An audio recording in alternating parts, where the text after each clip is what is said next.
السلام علیکم، میں ہوں نادیہ سحر اسلامک ڈائریز سے آپ سب کو خوش آمدید کہتی ہوں۔ میں امید کرتی ہوں آپ سب خیریت سے ہوں گے۔ آج میں آپ سے اسلام کے وفود کے بارے میں ڈیٹیل سے آپ کو بتاؤں گی۔ ویسے تو اسلام کے وفود کا کل میں نے آپ کو تھوڑا سا بتایا تھا کہ اختلاف ہے علماء کرام کا، جسے عبدالحق محدث دہلوی رحمۃ اللہ علیہ نے ان وفود کی تعداد 60 بتائی ہے۔ میرے پاس اس وقت جو وفود ہیں ان کی تعداد 17 سے 18 ہے، جن میں سے کچھ کا ذکر میں آج کروں گی اور کچھ کا میں کل کے ایپیسوڈ میں کروں گی۔ تو چلیں شروع کرتے ہیں۔ بسم اللہ الرحمن الرحیم۔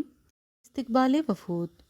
حضور سید عالم صلی اللہ علیہ وسلم قبائل سے آنے والے وفدوں کے استقبال اور ان کی ملاقات کا خاص طور پر اہتمام فرماتے تھے۔ چنانچہ ہر وفد کے آنے پر آپ نہایت ہی عمدہ پوشاک زیب تن فرما کر کاشان اقدس سے نکلتے اور اپنے خصوصی اصحاب کو بھی حکم دیتے تھے کہ بہترین لباس پہن کر آئیں۔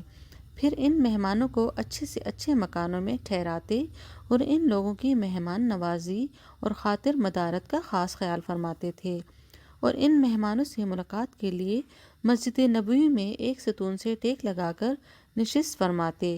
پھر ہر ایک وفد سے نہایت ہی خوش روئی اور خندہ پیشانی کے ساتھ گفتگو فرماتے اور ان کی حاجتوں اور حالتوں کو پوری توجہ کے ساتھ سنتے، اور پھر ان کی ضروری عقائد و احکام اسلام کی تعلیم و تلقین بھی فرماتے، اور ہر وفد کو ان کے درجات و مراتب کے لحاظ سے کچھ نہ کچھ نقد یا سامان بھی اور تحائف اور انعامات کے طور پر عطا فرماتے۔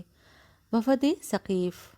جب حضور صلی اللہ علیہ وسلم جنگ حنین کے بعد طائف سے واپس تشریف لائے اور جارانہ سے عمرہ ادا کرنے کے بعد مدینہ تشریف لے جا رہے تھے، تو راستے ہی میں قبیلہ ثقیف کے سردار اعظم عروہ بن مسعود ثقفی بارگاہ رسالت میں حاضر ہو کے برضا و رغبت دامن اسلام میں آ گئے، اور یہ بہت ہی شاندار اور باوفا آدمی تھے، اور ان کا کچھ تذکرہ صلح حدیبیہ کے موقع پر میں آپ کو بتا چکی ہوں۔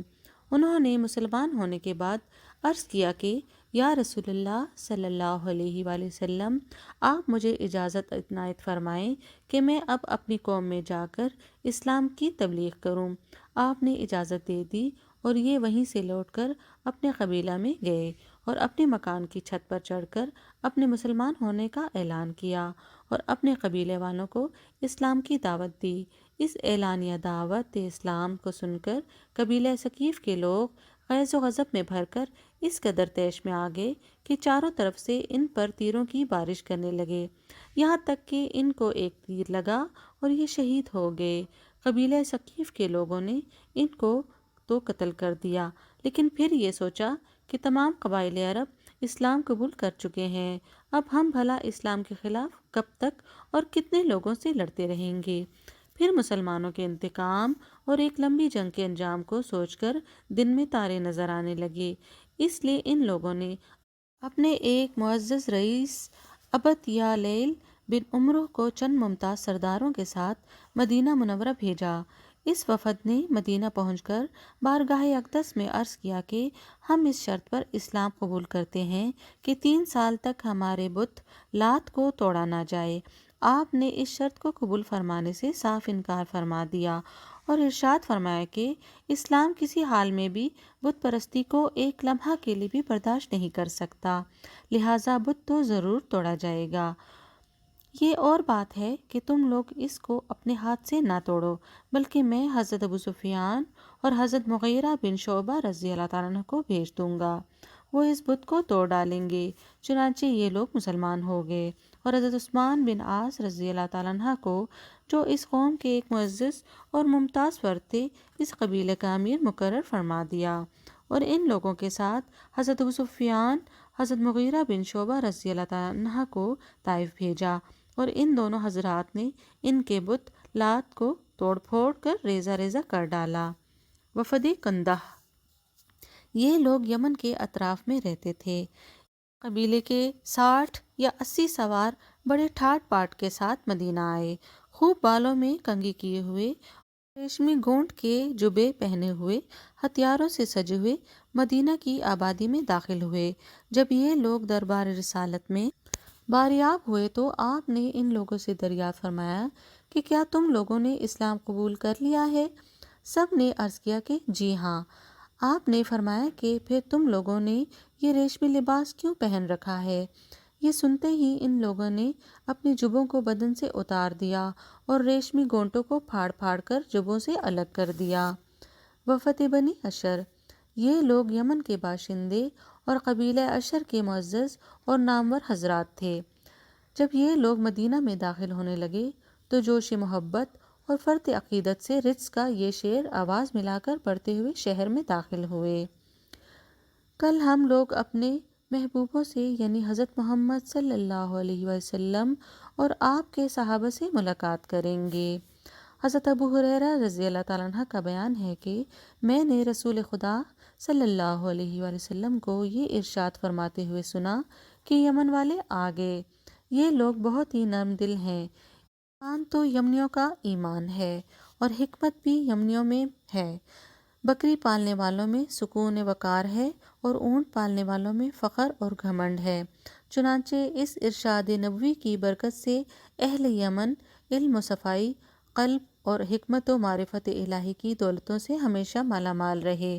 خاص کر حضرت ابو موسیٰ اشعری رضی اللہ تعالیٰ عنہ یہ نہایت ہی خوش آواز تھے اور قرآن شریف ایسی خوشحانی کے ساتھ پڑھتے تھے کہ صحابہ کرام میں ان کا کوئی ہم مثل نہ تھا۔ عقائد میں اہل سنت کے امام شیخ ابو الحسن اشعری رحمۃ اللہ علیہ انہی حضرت ابو موسیٰ اشعری رضی اللہ تعالیٰ عنہ کی اولاد میں سے ہیں۔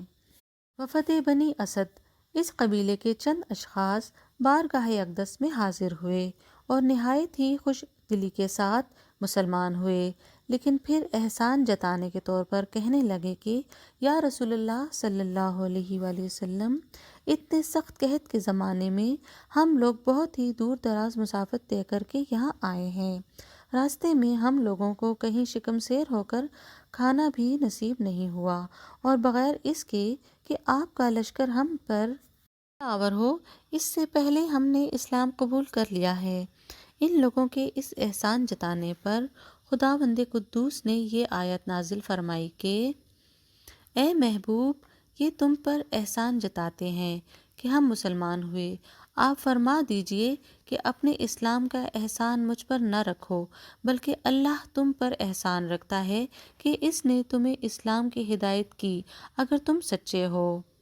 وفد فزارہ، یہ لوگ عینیہ بن حسن فزاری کی قوم کے لوگ تھے۔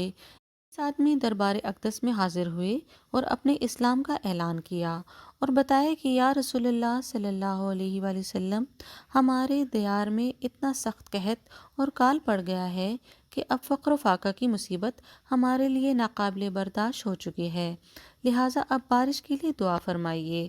حضور صلی اللہ علیہ وآلہ وسلم نے جمعے کے دن منبر پر دعا فرمائی اور فوراً ہی بارش ہونے لگی اور لگاتار ایک ہفتے تک موسلادھار بارش کا سلسلہ جاری رہا۔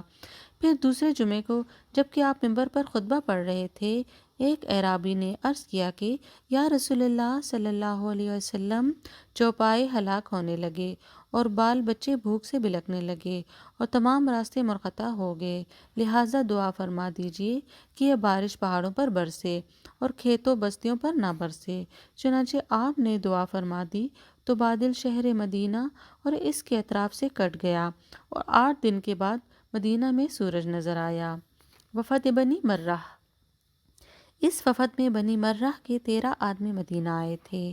ان کا سردار حارث بن عوف بھی اس وفد میں شامل تھا۔ ان سب لوگوں نے بارگاہ اقدس میں اسلام قبول کیا اور قحط کی شکایت اور باران رحمت کی دعا کے لیے درخواست کی۔ حضور صلی اللہ علیہ وآلہ وسلم نے ان لفظوں کے ساتھ دعا مانگی کہ اے اللہ، ان لوگوں کو بارش سے سیراب فرما دے۔ پھر آپ نے حضرت بلال رضی اللہ تعالیٰ عنہ کو حکم دیا کہ ان میں سے ہر شخص کو 1 اوقیہ چاندی اور 400 درم انعام تحفے کے طور پر عطا کریں، اور آپ نے ان کے سردار حضرت حارث بن عوف کو 12 اوقیہ چاندی کا شاہانہ تحفہ عنایت فرمایا۔